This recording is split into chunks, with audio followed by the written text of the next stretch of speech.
Hey bro, today we are going to install VS Code in our Chromebook. So let's start it. So for install the VS Code in your Chromebook, you have to you have to enable Linux on your Chromebook. So for enable that, come on setting and advanced setting, click on developers and click on setup. It will take some time, so you can wait for it. And after setting up Linux in your Chromebook, you can come on this page, or you can search in Chrome VS Code installation. So you will find this page, or I will give you the link of this in description, so you can check out from there. And here you can click on here or here. If your Chromebook is 64-bit, so you can click on this 64-bit, and one file will be automatically start downloading.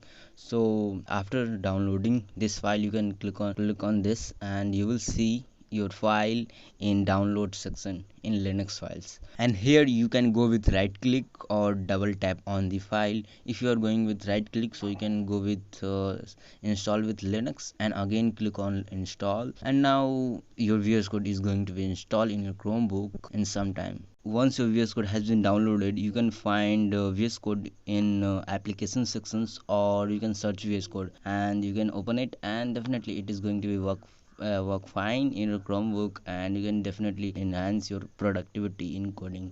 So that's amazing. That's all about this video. So thank you so much.